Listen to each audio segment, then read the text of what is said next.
From the San Francisco Bay Area studios, KLOK proudly presents to you the prominent attorney Shaw Pirelli for the Shaw Pirelli Law Show, coming at you with over 50,000 watts of power. The Shaw Pirelli Law Show, where all your views matter. Hello everybody. Assalamualaikum, Sastikhan, Namaskar to all the listeners. This is attorney Shaw Pirelli for the Shaw Pirelli Law Show. And today we are on January 25th, and then it's basically the almost the end of month of January. We just started the year and we're already almost on the end of the month. And a lot of things happen, of course, during the time on immigration, and we're going to talk about them, but we will also be taking the calls of 408-912-5565. And today I have my friend Franco with me on the phone, on the board. Thank you so much, Franco, for being here and always being here to help us. And also, anything I'm going to tell you today is my opinion. You should not act or refrain to act solely on the information provided. You should contact an attorney if you have any questions. So today we're going to cover different topics. I know we already have one caller, but before I start, I just want to tell everybody that we have all those issues happening on immigration, including a lot of people are worried that they will be rounding up and California splitting and all this stuff. So we'll discuss about them as we go. Let me take one caller, Franco, and then we'll move forward. This is Shaw Pirelli, you're live in air.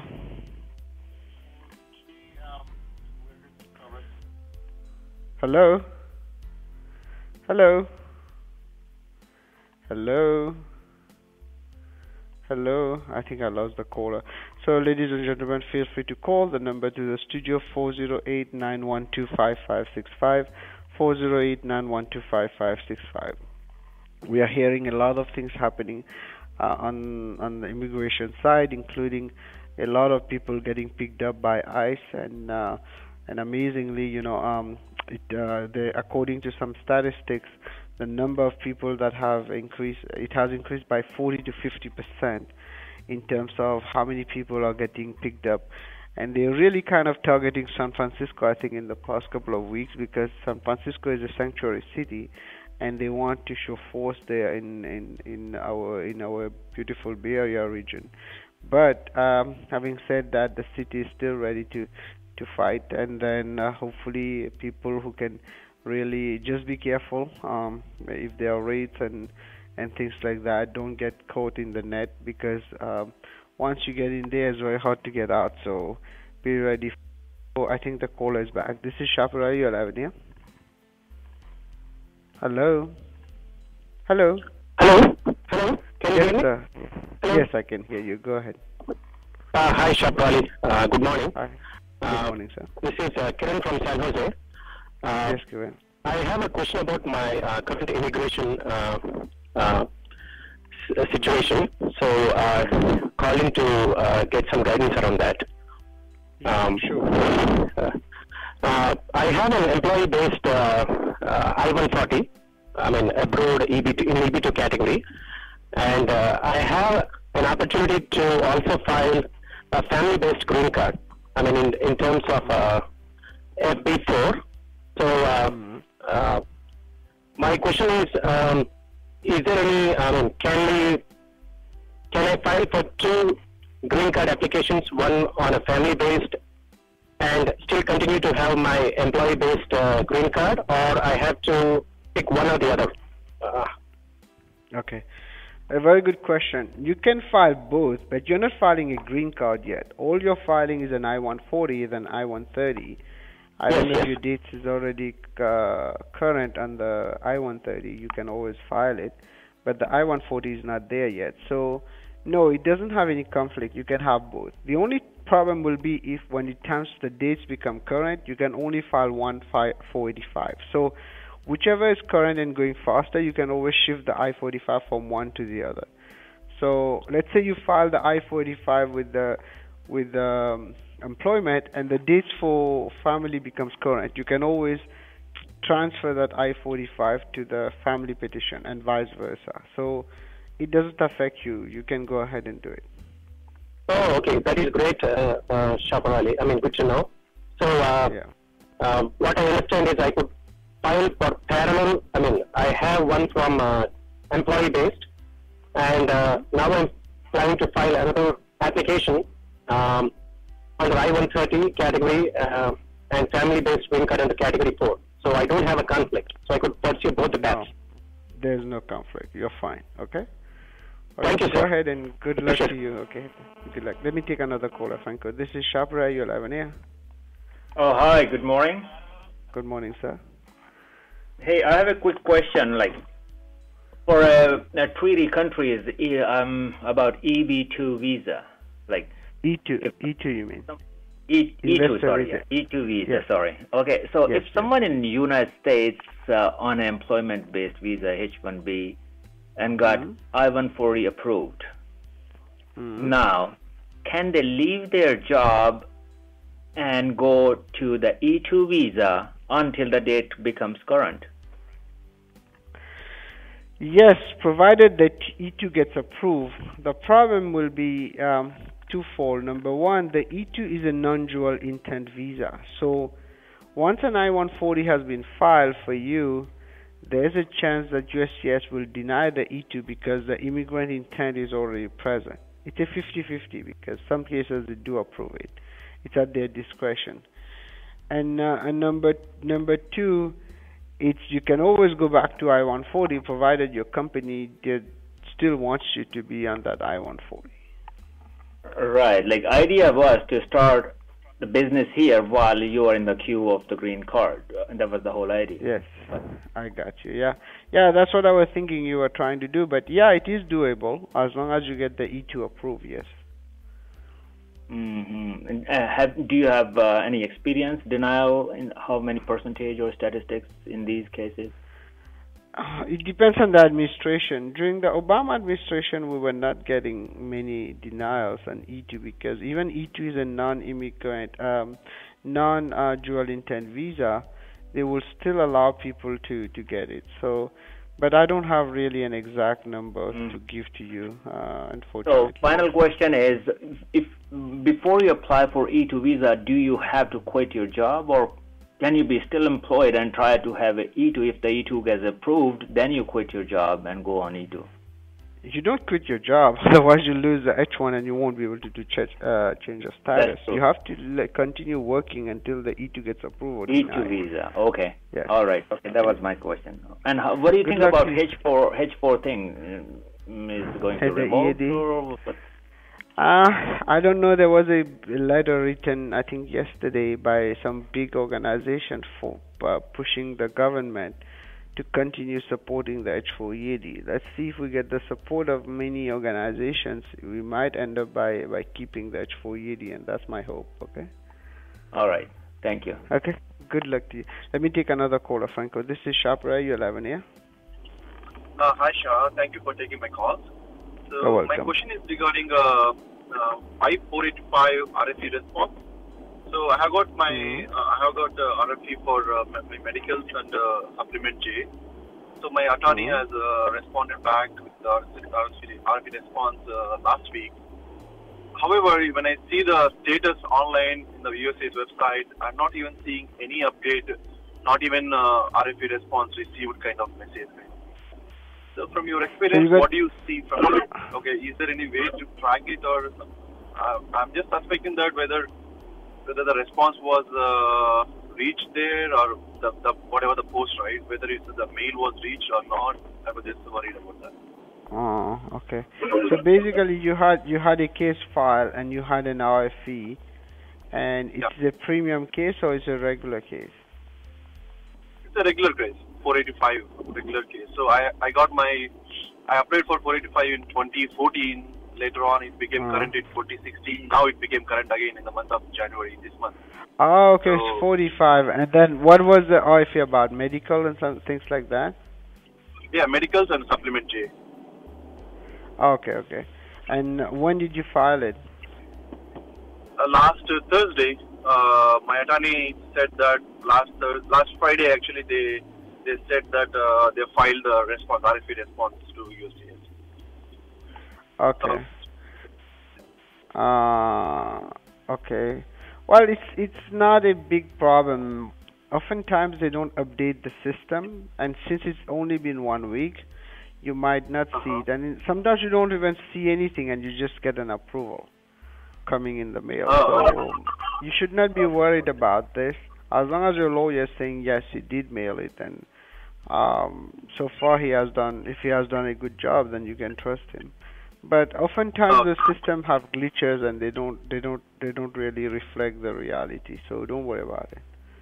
Okay? Okay, sure. Thank you. Okay, good luck to you, and hopefully you get your green card soon. Okay, so let me take another caller. This is Shopra. You're 11, yeah? Yes. Hey, I had a question. So I applied for my H-1B, extension. And what had happened is it got transferred to another location, and then it keeps on getting transferred. And then my company received the package. I had applied for premium processing, so the check got returned and said, "Hey, it's getting transferred." And then it said the decision has come, but the company saying it's not visible online because the message is still saying the case was transferred to blah blah blah location. So the company is saying, does it take 45 days to see it on the website when I put my VAT number? That's exactly the same issue that our previous caller had. That system right now is not functioning smoothly like it used to. I don't know what they did to it, or they're not updating it, but you should see it within the next 2-3 weeks. But sometimes you don't see anything, and you just see letters that things have been approved or denied. But there's no real definite time. Usually within 2-3 weeks they get updated. So you can keep punching your WAC number or put an alert with your WAC number. So any changes, they will email it to you. Makes sense. But at the same time, the company receives that the decision has been made. But the question is, I don't know whether a query would come. So generally, a decision means either a yes or a no, right? Or it might be anything. Well, a decision might be yes or no, but they will give you an explanation if it is a no, right? I see. So they will tell you why. Yeah, but they haven't disclosed anything. The only thing that they received is the reason we are returning your $1,200 premium processing check is because the decision has been made, and we'll notify you. But they don't know the decision, or they haven't revealed the decision to me yet. Okay. So when did you hear that? I did not see that. My employer is saying that they received the check. So I had sent a premium processing check. After 2 or 3 transfers to different locations, they returned the check back. And they said, hey, the reason we are returning the check is because a decision was made on your case. And that's it. And that's what when did this happen? When did this happen? I think 2 days back. Okay, then you have to wait a couple of weeks before you get the final decision. It takes around 3 weeks now to get the paperwork decision. So just be patient a little bit. You should get it. Okay? Okay, cool. Thank you. Okay, Thank you. Good luck to you. Good luck to you. Let me take another caller. This is Shapra. You're 11, yeah? Hi, Shah. I have a question on green card. The question is, so can a company who laid off a worker earlier and did his I-140, can they resume that green card application if they decide to hire that worker again? Okay, which part are you talking about this application? Is the I-140 already filed? Yeah. So in the first stint with that company, I-140 was approved. So now they are willing to hire again. So can they straight away file I-485, or do they have to start the entire green card application all over again? Technically, yeah, that's a good question, because usually if the labor was not approved at the time when they did the labor was pending or had to be filed while the layoff happened, then they get blocked. They cannot do it. As for the I-45, since it has already been approved at the time when there was no layoff and etc., and since they're hiring, they can still file the I-45, but they might send an RFE. But I'll say there's a good chance you won't have any problem. You can file your I-45 as long as the company is not currently keep doing layoff and layoff and layoff. Oh, okay. So it's still technically possible. I mean, there won't be a job change issue or anything like that. Well, it can come up if there was a big layoff and this comes back, but the truth is the layoff issue always comes up when it is at the level of the labor and I-140. So after that, it doesn't come up because I-45 is only on you. Okay. Hello? Okay? Yeah. So yeah, to answer your question, it's still possible to file the I-485. Okay? Okay, well, thanks. You're welcome. You're welcome. Let me take another caller, please. Hello?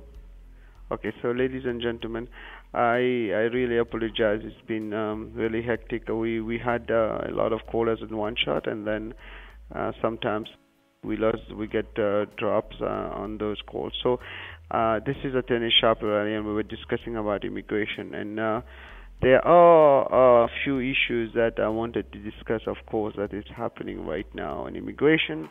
One of them is a lot of people are getting worried about this situation, that there was a big how to put it, a big fear that we will lose the extension based on the approved I-140, which didn't happen and will not happen, hopefully. And also there is a lot of fear on the H-4 EAD, and right now there is there's a push by many companies to actually protect the H-4 EAD. So we need to support those and make sure that people know about that. And as for the H-4 EAD, I wanted to let people know H-4 EAD, the way it was passed through the OMB. That means basically by the executive order kind of rule. That means it was not passed to Congress. And because of that, removing it also requires the same thing. And the people who really can touch this is the administrative government administration, which is Donald Trump's administration. So based on that, it's not really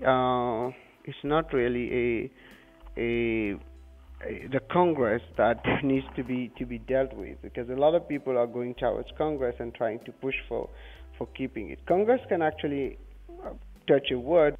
They can't do much because this was not passed by Congress. This was passed by an administrative agency, and it will be taken away by the administration, and the people we have to really influence is the administration. So I recommend that you go ahead and whenever you're trying to help those people on H4, deal with the administration just like we were dealing. So, ladies and gentlemen, we are talking about a lot. I don't know if I have more callers, Franco. This is Shapra. You're live in here. Hello? Okay. So for those who want to call, we will open the lines. It's 408-912-5565, 408-912-5565. And if you need any help on immigration, please call our office, 510-742-5887. We're going to take a quick break, Franco, and then we will be discussing also a little bit about other areas that we can help with. But of course, we will be focusing on immigration. But we're going to take a quick break, and we'll be back after those messages. So we'll be back in 2 minutes. Don't go anywhere. And anything I'm telling you today is for educational purposes only. You should not act or refrain to act solely on the information provided. Thank you.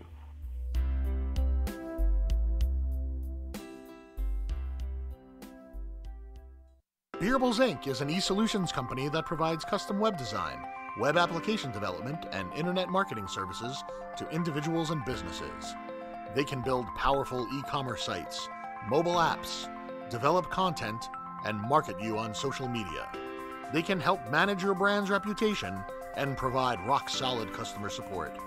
Call today at 1-800-651-6091 or email us at info@beerables.com for a free consultation today. Again, the number is 1-800-651-6091. The Shaw Purely Law Group and IMI Law Help, Inc. are proud to announce the release of the Immigration Law Podcast on iTunes, Google Play, TuneIn, and other renowned podcast channels. Immigration Law Podcast was designed to provide the audience with information on various U.S. immigration issues. The podcasts are unique because they are presented by the prominent attorney, Shaw Purely, covering topics such as B-1, B-2 visas, visitor and business visas, H-1B visas, L-1 visas, O visas, EB-1 visas, student visas, perm labor certifications, national interest waivers, NIW, Greencards, and Citizenship. Although educational in nature, the podcasts provide a rare insight on immigration news and politics from an experienced lawyer's perspective. Immigration Law Podcasts, a unique perspective on immigration law. Download them from iTunes or Google Play. For more information, visit attorneyonair.com or call 510-742-5887. This is just an advertisement. No attorney-client relationship is created by this ad. And ladies and gentlemen, we're back, and this is Attorney Sharp Raleigh from the Sharp Raleigh Law Group, and we are talking about immigration.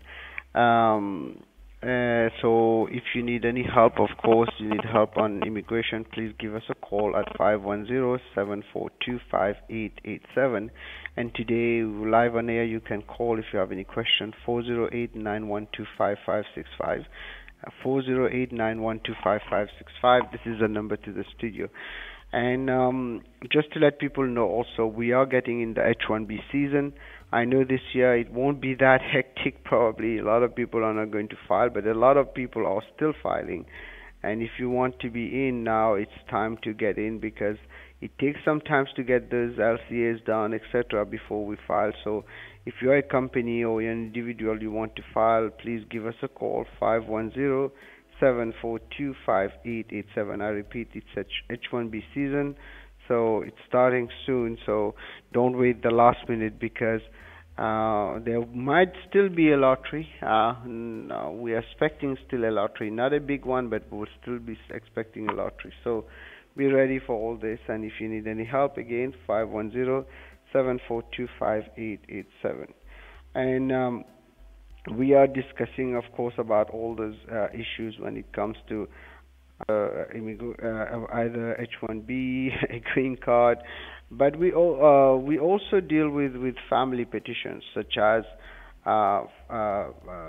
spouse petitions. Like you get married to a U.S. citizen, you want to file a green card, we can still help you on those, and we can help you from the beginning to the end. And of course, for your parents, that's a very interesting topic because a lot of people now are worried that Trump might take away the parents' petition. I don't think he will. But you never know, they might, because they're talking about this big discussion about chain immigration, and we might see certain movement there. So if you have to file for any of your parents, please do so as soon as possible, because until we really know, we don't know with him. So be ready for that. Now, the next thing that I wanted to mention also is one thing what we are doing very well right now is EB1. EB1, we have three categories of EB1, EB1A, EB1B, and EB1C. We'll talk about each one of them, but let me take a couple of callers, Franco. This is Sharp Ray, you're live on air. Hello? Hello, you're talking to me? Hello? Yes, sir. We're live on air. Hello? Okay. My name is Krishna. Yes. Can you hear me? Hi, Krishna. Yes, sir. Yes, sir. Yeah. We can hear you. My question is about a minor child is eligible to apply, eligible to get U.S. passport when their parents become U.S. citizens. What is the need of N600, and what is the difference of a kid with N600 and a kid with just passport from the parents? That's a good question. Well, the status is a U.S. citizen. So the passport or the N600 is just basically a claim of another certificate for the child, right?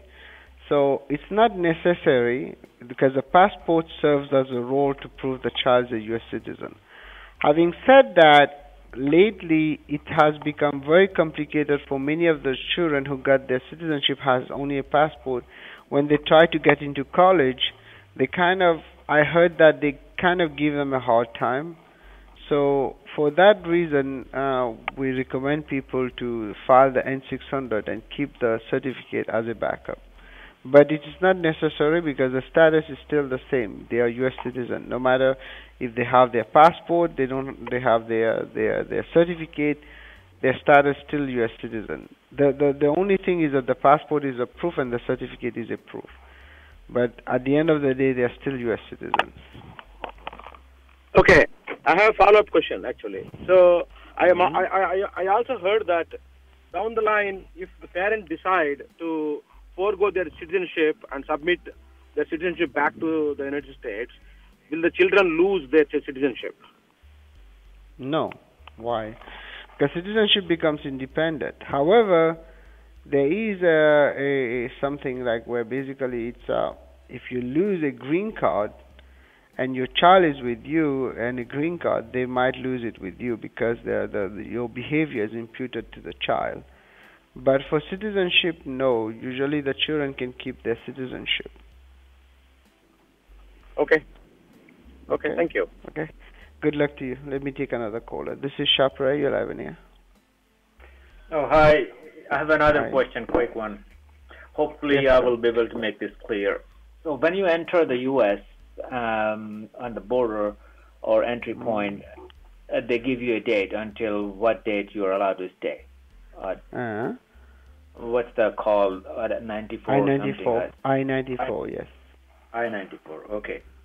Let's say you're I-94 and you did not leave the country because you have another status. Let's say you have your H-1 approved or some other visa approved.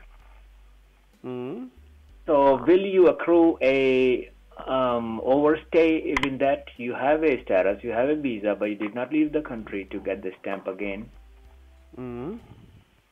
No, you didn't.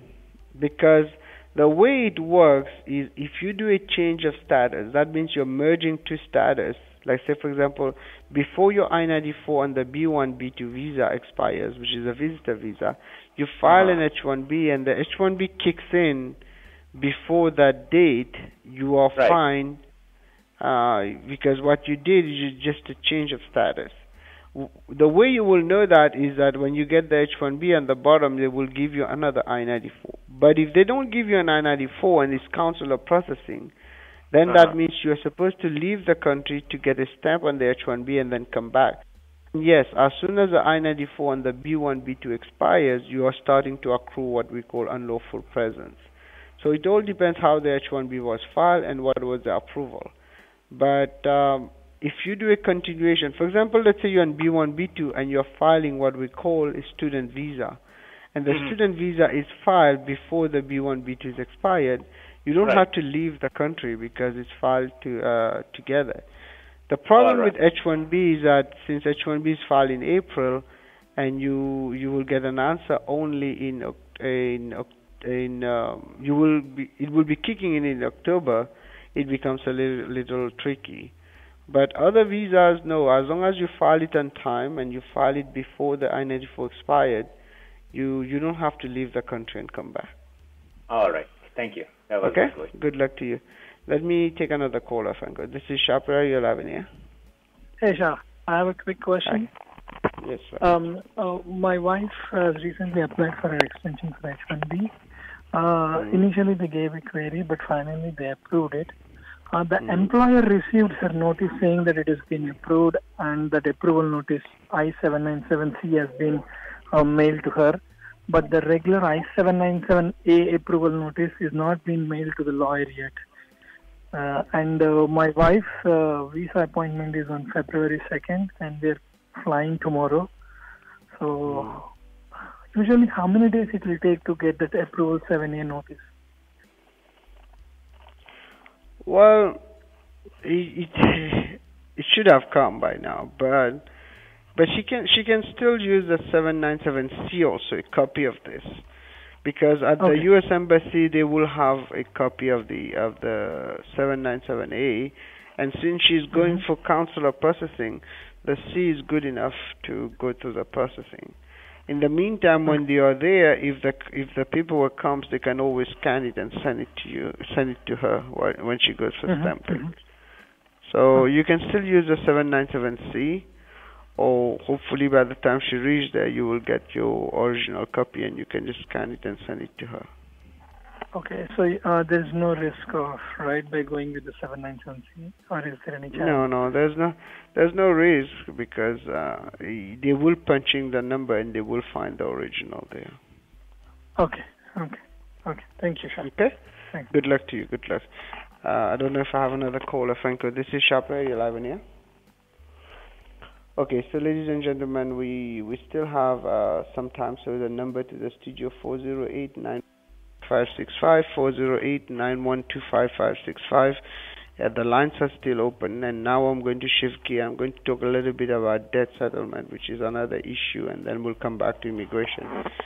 Many of our clients, with the fear, unfortunately, and it's not really kind of a laughing matter, but the truth is that a lot of fear is really kind of making people depressed and acting sometimes weird. So what happens is that they end up by taking loans, and they cannot pay those loans, and we can help you get out of those loans. You don't want to keep them or pay them, we will help you, and give us a call, 510-742-5887. I think I have one more caller, Franco. This is Shapra, you live in here? Hello? I think I lost the caller. Hello? Okay. So what I was talking about is debt settlement. Debt settlement is basically negotiating your debts and bringing it to a lesser of its value. For example, you owe $10,000 and we reduce it to maybe $2,000.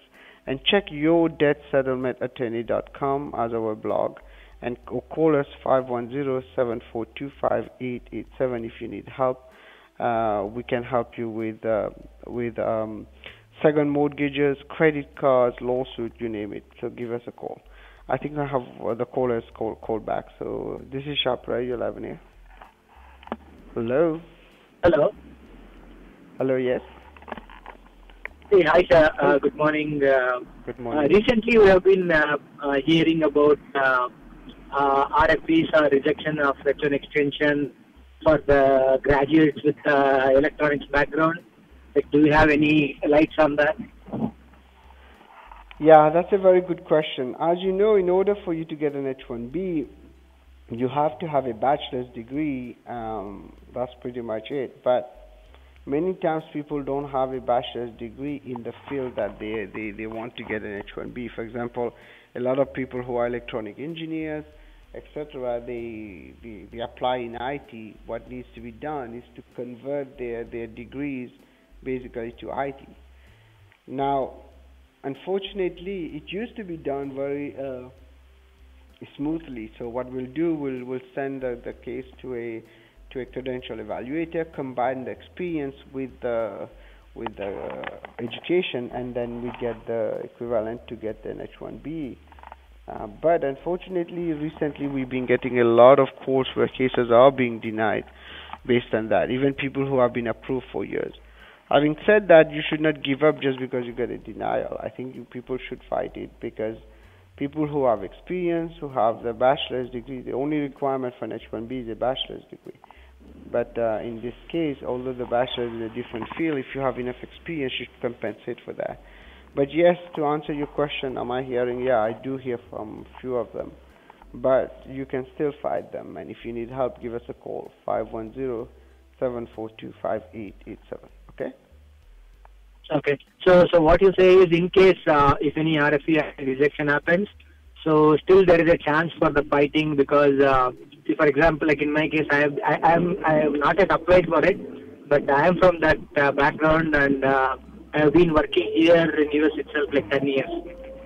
So what I recommend is you get a credential evaluation before you file.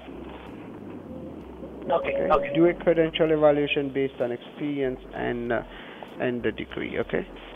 Good luck to you. Wish you all the best. Let me take another caller. This is Shapra. You are live on air. Yeah, hi. I got a question about my wife's H4 visa. Go ahead. So she was working on H1. She had approved H1 and she was working for 3 years and then she got laid off. In the meanwhile, we filed her H4 because she had to move out of the country for a medical emergency. Now she has her H4 visa approved, stamped, and she also got the EAD.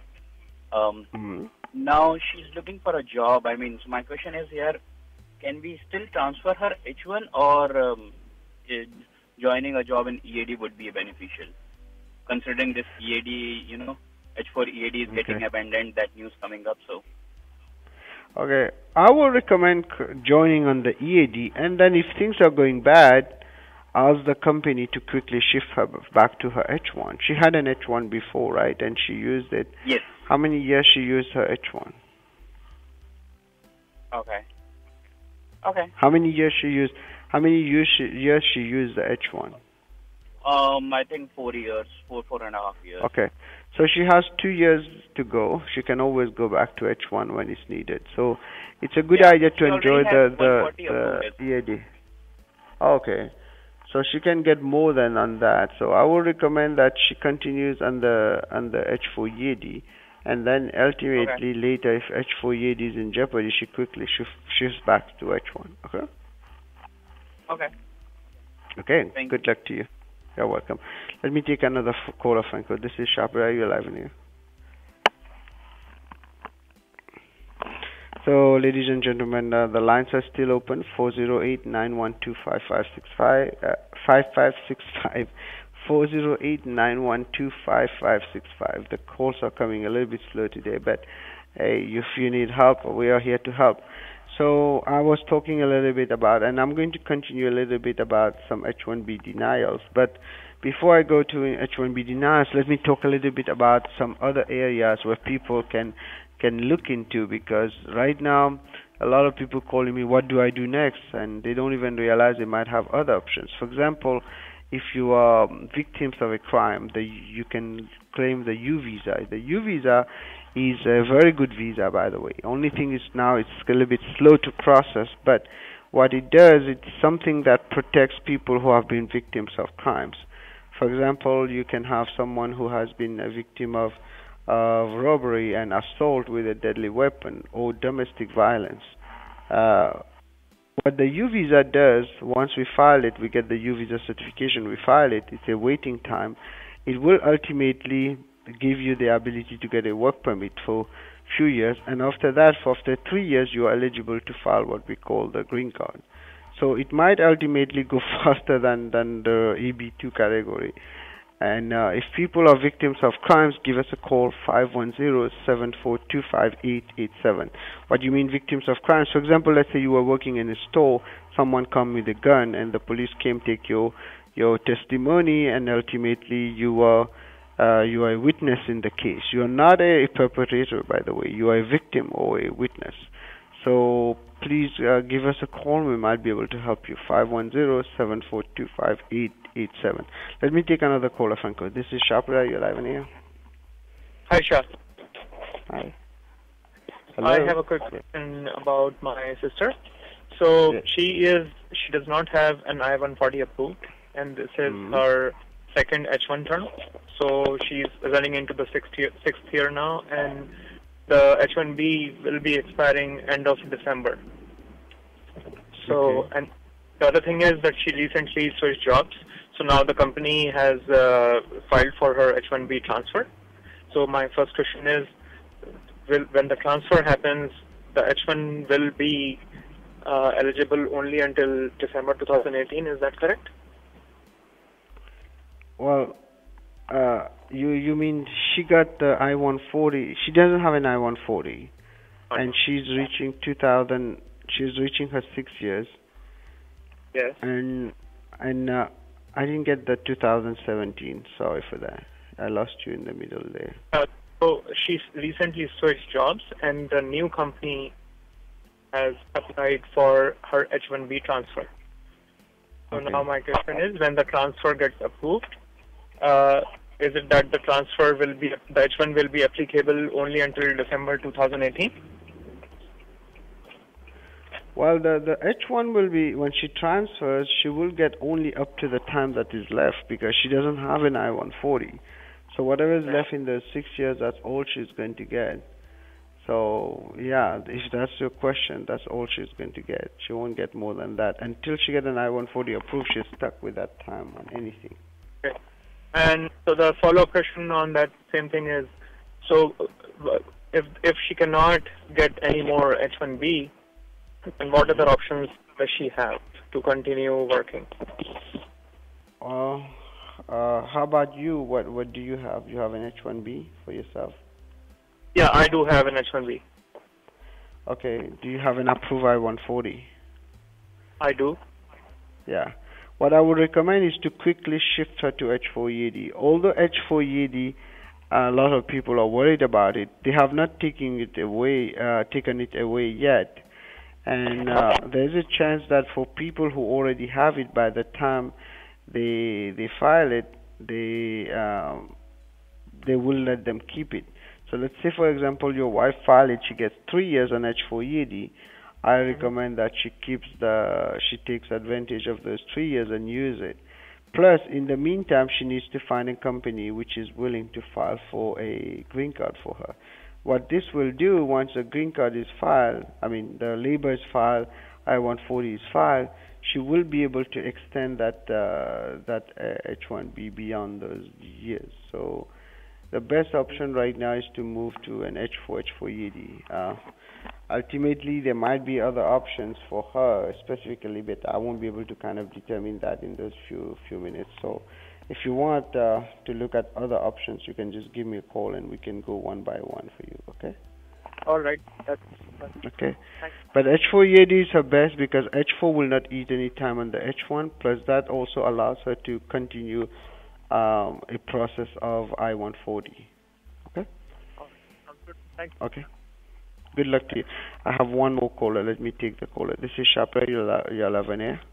Hi, sir. Thanks for taking my call. So my quick question is, on H-1B, can we open up a C Corp, and is it advisable to open up a company on H-1B if you're waiting for a green card? Will it create issues when you go for a green card interview? Yeah, it might. It all depends what you're going to do, because if you're opening a company to be active in that company and you don't have an H-1B with that company, it is dangerous. Now, if you are opening the company and you are for example, on an H-4, or your wife is an H-4 and has an EAD, then she's allowed to do that. But you are not allowed to basically kind of have be active person in the business. So one of the things which becomes an advantage having H-4EAD, you can open the company.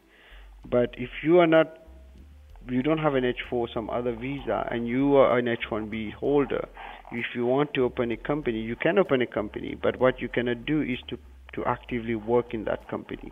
For example, let's say it's a software company and you're sitting there doing software or managing the company, that's not allowed. So be very careful and before you make the jump. And my advice is usually use an H-4 and open the company on H-4EAD. All right. Thank you very much. You're welcome. So, ladies and gentlemen, I don't think I'll take more callers, so I'll wrap up in a few. And I have Amit, I think, on the line. But before I take you, Amit, let me kind of wrap up today. We have discussed a lot of things here and there. We have not really focused. Only thing I was planning to discuss about EB1, because we're getting a lot of them right now. So I recommend people to come at least check what is an EB1A, because this is a very straightforward green card. It goes very, very fast. EB1B the same thing, and EB1C a little bit different, but it goes as kind of fast too. So if you need help on any of those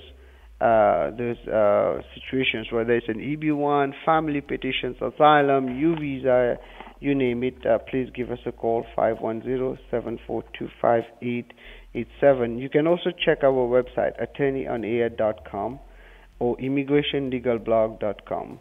Those are our two main ones. And also, for those who need help with debt settlement when it comes to credit cards, lawsuit against you, or any kind of bills when it comes to second mortgages, feel free to reach out. And the number to our office is 510-7425-887. And anything, again, I'm going to repeat that. Everything I told you today is my opinion. You should not act or refrain to act solely on the information provided. You should contact an attorney if you have any questions. And I wanted to thank Franco for being here for us, and of course KLOK. And we'll be back next Thursday from 10 to 11, same time. And also this show will be replayed at midnight. At midnight Friday. It becomes on Saturday, but Friday midnight. So please, you can tune in for our late drivers, a special hi. So I just wanted to check. Amit, are you there? Hey, Shah, yes, how are you? I'm doing okay, a little bit tired today. Okay. Amit, I'll let you finish. You have another 10 minutes to go. So thank you, Franco. Thank you, Amit. We'll be back next week. Sure. Thank you, Shah. And